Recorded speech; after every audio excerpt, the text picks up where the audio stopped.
Bill Murray is living out the same day over and over again in a repetitive nightmare in Groundhog Day. Released in 1993, Groundhog Day tells the story of TV weatherman Phil Connors, an obnoxious, unlikable guy who doesn't have time for others. Phil begrudgingly goes off on an assignment to a small town to cover their annual Groundhog Day celebrations, of which Phil really has no time for. After getting snowbound in the town, Phil gets stuck in a time loop, in which each morning he wakes up and it's Groundhog Day all over again, a day which he cannot escape. Phil must correct the errors of his ways in order to finally escape Groundhog Day, as he also falls in love with his co-worker Rita, played by Andie MacDowell, in this fun, intriguing, feel-good comedy. So today we are looking into 10 things that you didn't know about Groundhog Day. Let's check it out. So today we are looking into 10 things that you didn't know about Groundhog Day. Let's check it out. Now, I know what you're thinking. Didn't I already just say that? Well, this is an episode about Groundhog Day, so come on, what do you expect? Yeah, let's check it out.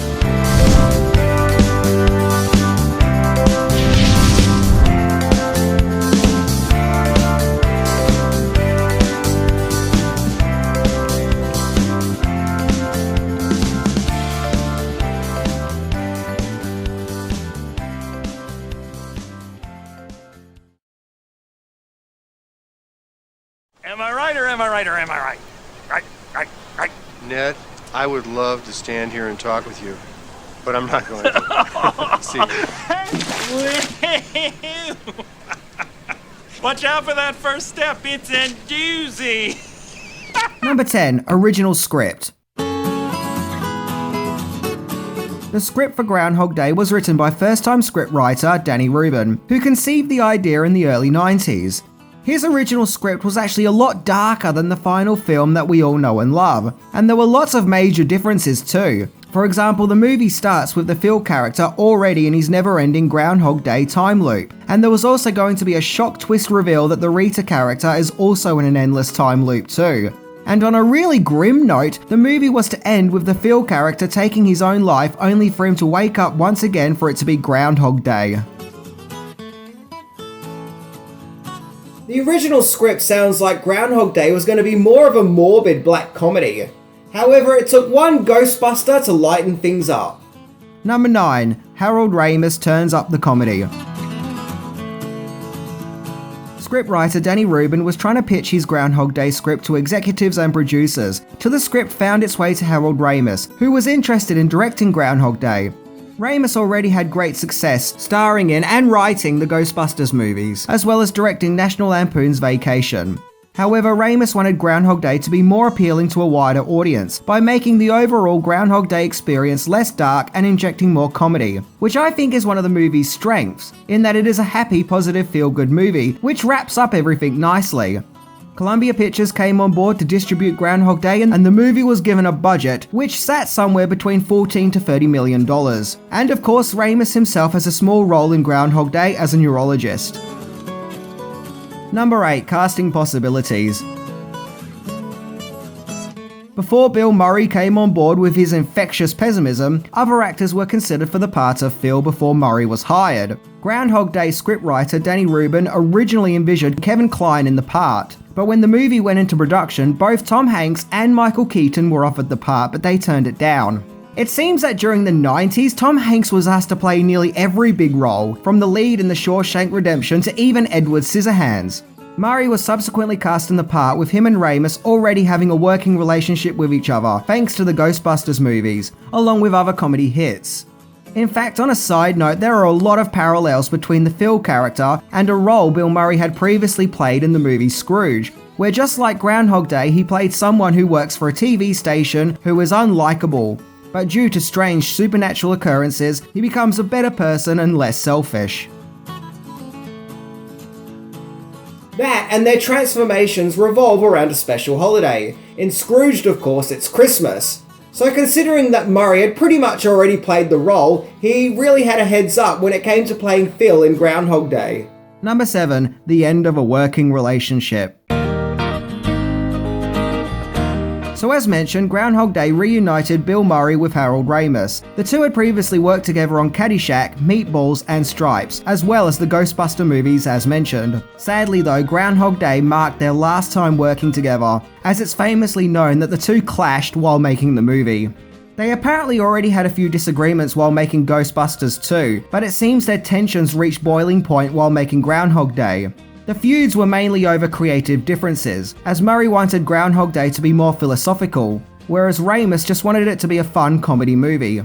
Ramis' daughter Violet claims in her book, Ghostbusters' Daughter, My Life with Dad Harold Ramis, that the two frequently had arguments on set, and on one occasion her dad Harold lost his temper, which he very rarely did, and grabbed Bill by the collar and shoved him against a wall, and after that Bill basically shut Harold out of his life for the next 20 years.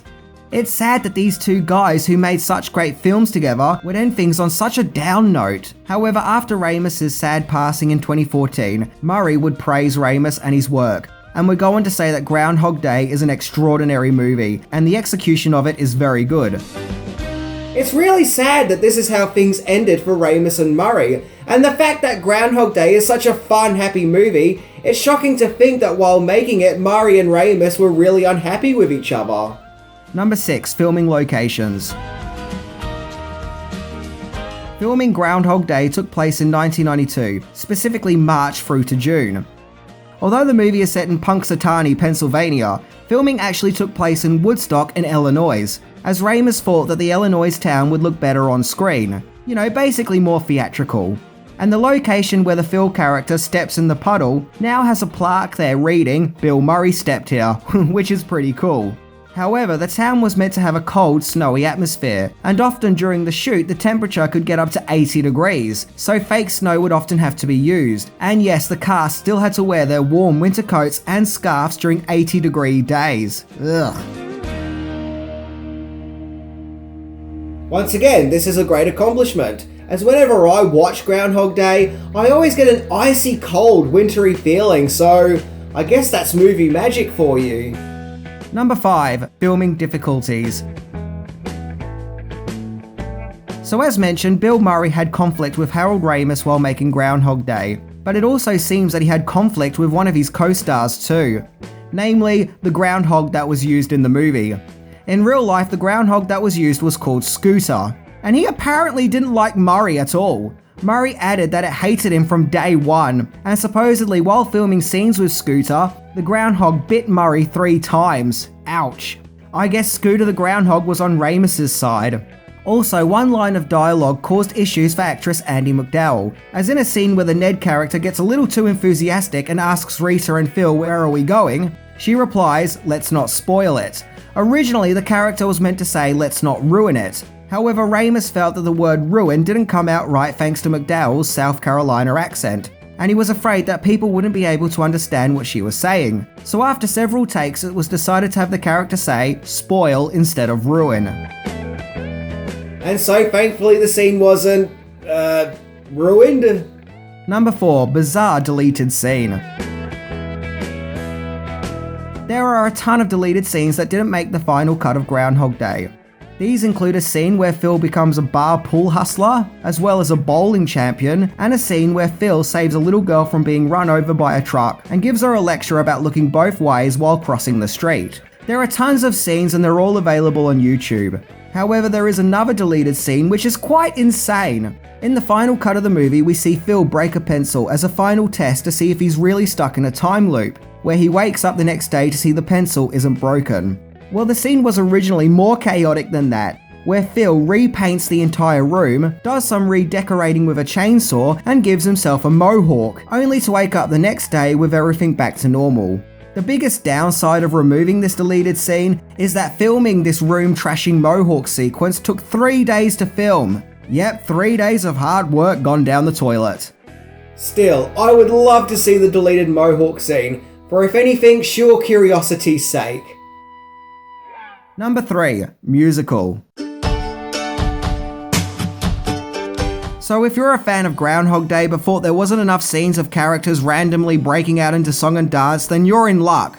As in 2016, the Groundhog Day musical premiered at the Old Vic in London. in which Groundhog Day is recreated on stage as a musical extravaganza. Groundhog Day scriptwriter Danny Rubin even helped to write the stage show. The musical actually got really positive reviews from critics and was nominated for many awards and even won an award for Best Musical by the Critics Circle Theatre Awards. The Groundhog Day musical had further showings in 2017, but since then there hasn't been any more shows, as if the musical is now stuck in its own purgatory time loop. Who knows, maybe sometime in the future it'll come back. Number 2. How long was Phil stuck reliving Groundhog Day? So the biggest question associated with Groundhog Day is how long exactly did the Phil character spend in his endless Groundhog Day loop? The movie doesn't specifically tell us how long it lasted for Phil, but on the account that Phil learns exactly what happens and at what time with everything in the town, and the fact that he is able to learn many life skills, suggests that he has been stuck in the time loop for several years. This is something that has caused great debate among fans for quite a while now.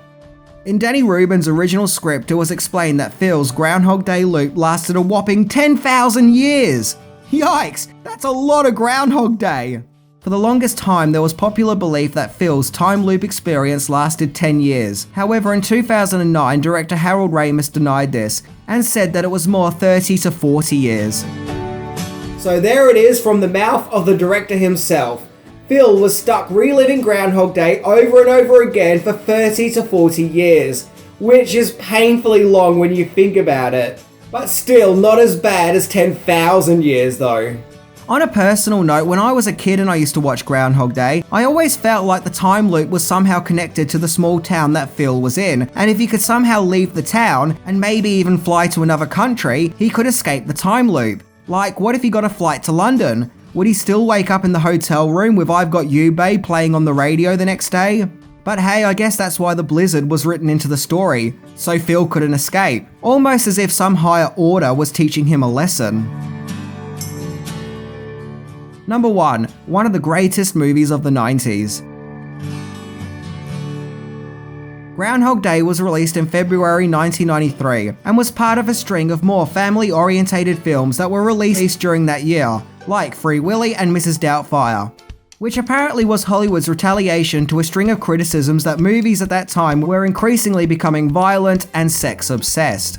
Damn, I sure hope that those people who did all the complaining didn't watch Basic Instinct and Falling Down, which also came out in 1993. Groundhog Day would go on to make nearly $71 million in the box office, making it one of the highest grossing movies of 1993, so it was very financially successful. The movie got great praise from critics, with it being noted that it's not like the previous works of Harold Ramis and Bill Murray, it's more gentle and endearing, but be that a welcome change. Some critics did criticize the structure of the story and pacing, but I guess you're never going to please all critics, they will always find something to whinge about. Personally, I find the story to be told in an almost fairy tale way, so I have no problem with it. Groundhog Day even invented a new saying, with the term Groundhog Day also meaning being stuck in a repetitive situation. And the movie has only been embraced and loved even more with the passing of time, with it often being praised as a classic and one of the greatest movies of the 90s, as well as one of the greatest comedies of all time, as well as being a landmark performance by Bill Murray. Groundhog Day may have sadly marked the end of Bill Murray's and Harold Ramis' friendship, but in return the world got a kind, heartfelt movie that will brighten up the hearts and souls of all those who watch it. I love Groundhog Day, and I can't say it enough. I can say over and over again how much I love Groundhog Day until saying it becomes its own Groundhog Day situation. If you're ever feeling down and need to be uplifted, then Groundhog Day is the perfect movie for you. Anyway, I'm Minty, and watch out for that first step, it's a doozy. See ya!